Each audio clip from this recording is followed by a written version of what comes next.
This video is about Dominic and Sam, two male dogs who live together and have been getting into pretty serious fights at home. They initially came to us and started in some private lessons to see if we could help them to get their dogs back together. Prior to coming to us, they had actually moved the dogs into separate homes because the fights were becoming so frequent. Throughout the course of their private lessons, we were able to get the dogs back into the house together, but they still had to be pretty much separated. So at a certain point, my trainer, Catherine, who was working with them, called me in to see if I could help get these dogs actually back together. Upon meeting them, it became very clear to me that this wasn't the right moment to try to introduce the dogs back together again. Dominic was extremely excited and nervous as soon as he came into the training center. He was shaking and whining and making all sorts of noises. Sam, on the other hand, looked completely shut down. I got the impression that he was triggering off of Dominic's nervous, excited energy. So I decided to test Dominic by using my own dog, Lobo, who has a very stable energy, to see how Dominic would react to him and see if I could introduce those two dogs together. I spent a lot of time making sure that Dominic approached in a calm manner, but as soon as he got close enough, he went right into the attack. In fact, he's using his nose. Hey!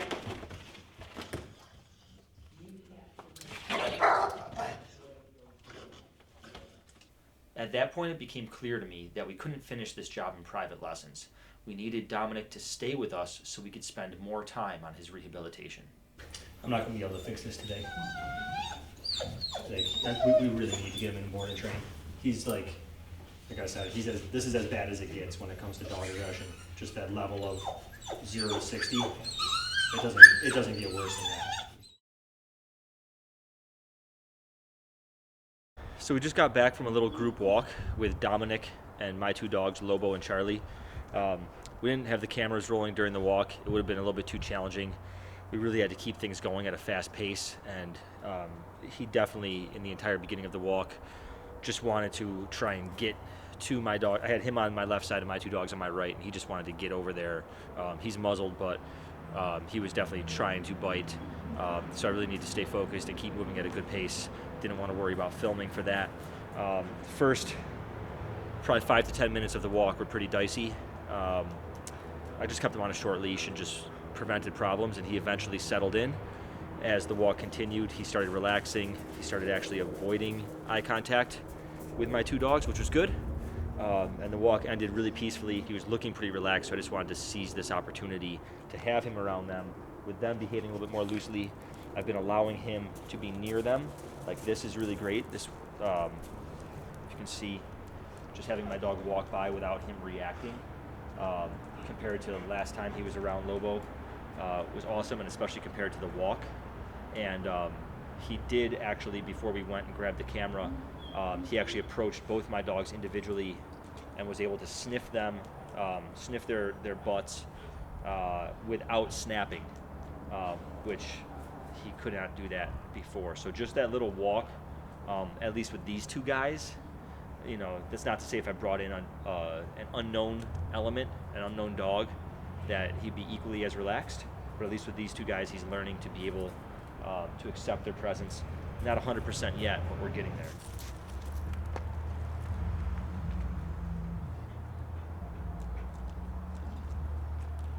Good boy, Dom. Good job, buddy. So it's really important in a moment like this. You'll notice the leash is relaxed. I'm not conveying any tension to him, but if you saw the way I sort of braced myself against the wall and changed my stance, so I'm in a ready position, but I'm not tensing up. I don't want to preemptively project any problems onto him. I need to give him the opportunity to make choices and just be ready to intervene if I need to. And that was really good. You can see he was a little tentative. He kind of wanted to sniff. Now in the past, his MO has been he's gone in for a sniff and then instantly gone into an attack. So I'm very cautious when he does that. So it was actually nice to see that he sort of air sniffed a little bit from a distance and then showed some avoidance behavior. So that's really, really beautiful. It's just these little things. He is not totally accepting of the situation yet. He's not fully relaxed, but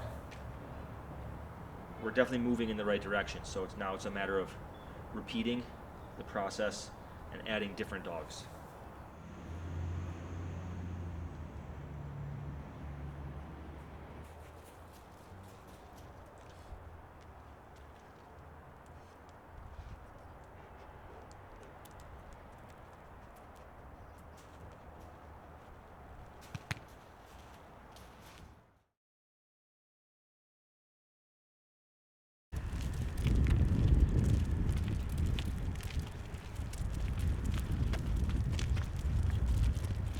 Nice avoidance already. So this is actually really good. This is just the second day. This is just our second group walk. And he's so much more relaxed already. There was no theatrics today. Yesterday when we first started, there was definitely a little bit dramatic in the beginning. Today he was much more relaxed. A little bit excited in the beginning, but no lunging at the other dogs. And this, you see I'm letting him kind of sniff behind these guys here. Anytime he wants to sniff them is generally a good thing. Hopefully when we get back to the training center, we'll do a little socialization. That was nice to see the introduction of a new dog that he's never met before. He was definitely more tense. She came right up to him to greet him, and he wasn't 100% ready for that.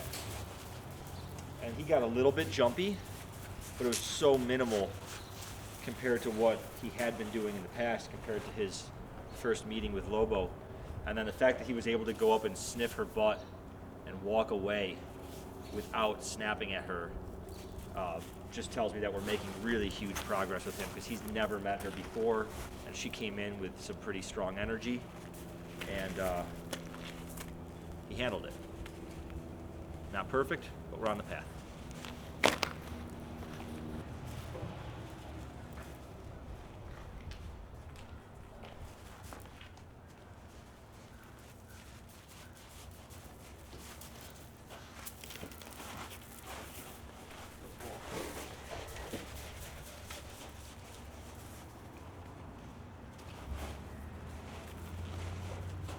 Good boy, Dominic. Good boy.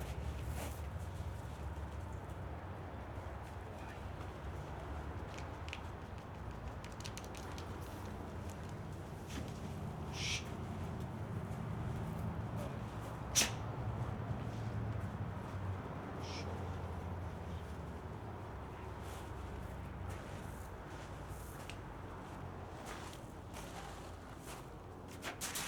Attaboy. Yeah. Good boy, buddy. Shh. That was good. That was really good. Charlie corrected him. He jumped, but he didn't lose his mind. That was really, really good. Yeah, good job, buddy.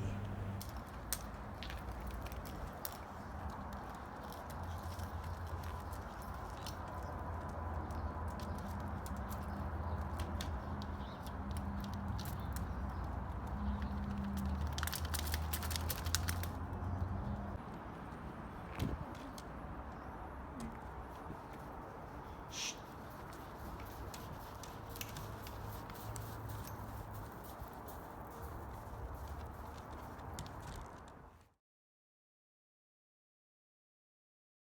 So what we've done already is we had Sam in a socialization group by himself. And what was interesting to see is he came in very excited and very happy-go-lucky. And then at a certain point, just sort of switched and started getting highly stressed, started trying to control dogs and manipulate them. His tail would go from being straight up to being down and tucked. And then if you can see, well, you'll see him in a second with the video, but he's very stiff and panting and trembling right now. So we then went for a group walk, and that's where I brought out Dom and him together for the first time. So I had Dominic and Lobo and Charlie on my left side, him on my right side, and then Amy had a few dogs as well. And they did very good on the walk. Dominic actually sniffed his butt a few times. He's very, very avoidant. And after the walk, we just came in here and basically just started doing some socialization. So this is the first time now in quite a while that these two have been together where they can freely interact. Sam's just dragging a leash right now. Dominic, I'm holding his leash at the moment, but I'm basically letting him go wherever he wants to go. And they're really avoiding each other completely. What's been very interesting is Sam, who it was, sort of thought that this guy was the main source of trouble. Sam's energy is just way off. And when Lobo and Olive started playing earlier, Sam actually went in and lunged at them while they were playing. And so we had to interrupt that. That triggered Dominic to start getting worked up and go back into his old pattern of the stress and trembling and whining. But I just corrected him relatively lightly, and he actually snapped right out of it, which was really awesome because previously, once he was in that state, there was really no coming back from it, which is why we needed to bring him into board and train, because private lessons, he would just instantly trigger just coming in the building, and then you couldn't really get him back to a normal place within the context of a private lesson. So it's nice to see him be able to kind of go in and out of that state a little bit more freely. Obviously, we'd like to see him not even go there, but the fact that he was able to snap out of it quickly is a really good step in the right direction. So we're just going to let these guys move around a little bit more. Sam's obviously going to need a lot more one-on-one work to get him to a better place emotionally, because actually Dominic, who I thought was going to be the much bigger challenge, is actually turning out to be really chill in socialization. He has his moments, of course, but this guy's a nervous wreck. Sam's a nervous wreck right now, so we're going to have to deal with that.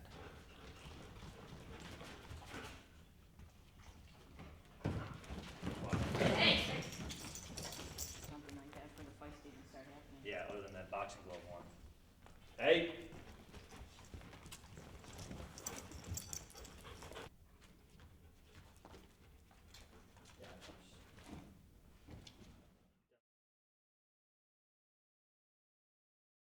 So today is day 7 for Dominic and day 2 for Sam. And I just want to point out how relaxed Dominic is at this point in here. So far today we did a little bit of a group walk, and then I just had Dominic on the dog-powered treadmill. Did some work with him on the treadmill as well as him being near Lobo while Lobo was on it so that he could practice not triggering to excitement. That's been one of his things is fast movement, high energy activity is one of the things that triggers him. So having him near Lobo while Lobo's on the treadmill, Lobo moves pretty intensely on there, is a good exercise. Overall, Dominic, at this point, we've got Charlie, Lobo, and then Sam, his housemate, in here. And I don't even really need to keep an eye on him. He's just chill, which is amazing to see. Some people will ask, if he's doing so good, why the muzzle still? We take safety really seriously here. For me, just because a dog's done good for a few days or a few weeks isn't enough. I need to be 110% certain that that dog's not going to injure another dog or a person if there's human issues. He doesn't have human issues. And especially if we're going to bring in other dogs that belong to other clients, we don't risk anything here. This isn't a television show. We're not going for sensationalism. This is real world rehabilitation, and muzzles are there for safety. So, he's only here till the end of this week. I probably won't really remove the muzzle in an off-leash socialization setting within that time frame, because it's certainly not enough time for me to have seen him doing good to be that 110% certain, and we just don't want to take any chances. But you'll see him, wandering around. He's just looking fantastic, and I'm just really focusing on Sam now. Sam's got some insecurity and confidence issues, and he tends to shut down a little bit more in socialization, so we're working on just some really simple agility equipment just to get his feet moving. And to get him and Dominic moving around each other a little bit more, because yesterday they just sort of avoided each other for the most part. And that's basically it for today. Good boy, Sam.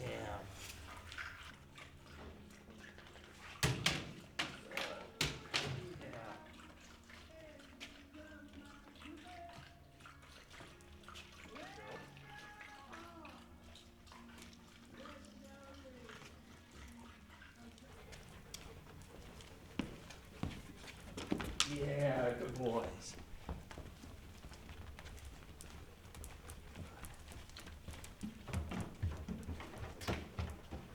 Good job.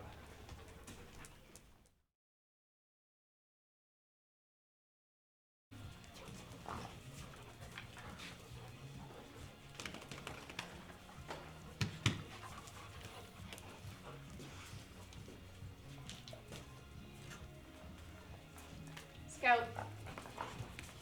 So this play that's going on is awesome because this type of energy is exactly what used to trigger both Dominic and Sam. Sam would just go right in for a bite in the past when stuff would get this energetic, and Dominic would start going into his total stress state, trembling and whining, and then eventually kind of going in and wanting to be involved in that. So the fact that they've both learned to just accept this type of energy and to not have reactions to it is such an important part of their rehabilitation, because it's the excitement that would often trigger them to then get in fights with each other at home. So much of our work has been about not reacting to situations that previously would cause excitement. Sam? Good boy, buddy. Good job.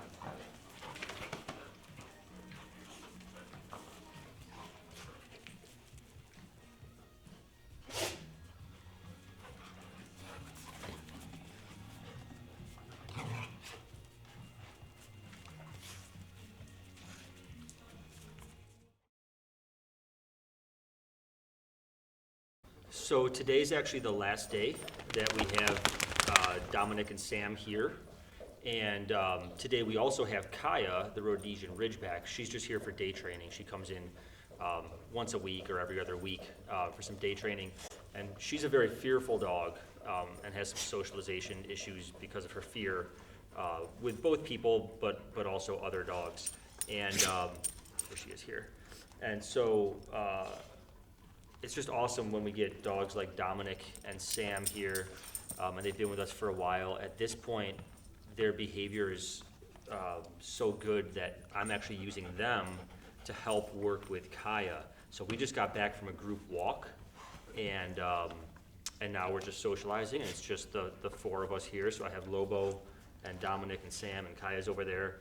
And you know, these guys are just paying it forward. They've been here working hard, and they've come really far, and now they're able to help contribute to the rehabilitation of another dog, which is always a beautiful thing.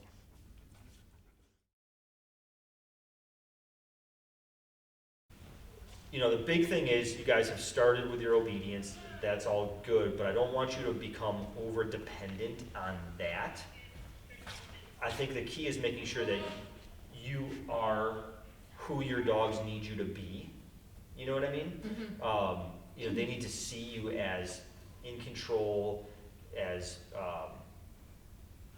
you know, protecting them and keeping them safe, as moderating their behavior, as, you know, putting parameters on their choices. But if we just say, okay, you're going to lay down there, you're going to lay down there, don't move, we're not allowing them to make choices, so we're not influencing their choices. So at a certain point, we have to have them around each other, and that's where the muzzles come in to make things really safe. You know? Good boy, Dom. And so I just wanted to make sure he might be, you know, with you guys present, sometimes that changes things. You know what I mean? You especially want to see like any jealousy or anything like that. This is now a new experience for him, being around other dogs, around mom and dad. Mm-hmm. Like, that's a new experience. And this is something we can do more of in private lessons even, right? And so if I'm watching him and his behavior is getting to a level that I'm uncomfortable with, I would just step in and tell him to stop. You know what I mean? I don't need to necessarily wait till he snaps. If his ears start going up and forward and that tail's sticking straight up and he's puffing his chest out, I might step in right there and just say, no, enough, right? Hey. And that's all it takes for him. It's easy, right? And again, because he goes right into surrender, Yeah. you don't have to, it doesn't need to be any more than that. See this? He's controlling space. Yeah. See it? And Lobo is being very respectful, but he's moving Lobo. He's keeping Lobo at the perimeter of the room there. You know? Again, some of that's normal, but if it starts to become excessive, right? You see how he's doing it? Yeah. Right? He's doing basically what we have you guys doing with the food and everything else. This is the natural where it comes from, right? So you can see Dominic was like, oh yeah, Lobo's here, got a little excited, but he was able to let it go a little bit more easily, right? Charlie, come on. And that's what I mean, like that's a little hint of what I mean when I say, like he's a bit more unstable. Right. He's able to move on easier. He's hard, like when he's in that high intensity, he's hard to pull out of that. But from an emotional level, he's actually, yeah, it's actually easier for him to move on. He's still clinging to his need to control. He needs to see you guys are in control because that's what makes him feel safe. Sam needs to see you guys in control because he's a control freak. And he needs to know that it's not his job to control everything. Yeah. You know what I mean? He needs to let go of that. He's hanging on to that so hard, he needs to just let it go. That's the whole name of the game. Things that cause excitement, we want to practice calmness. You don't need to worry. I'll keep you safe. You need to stop being a control freak. That's the conversation, right?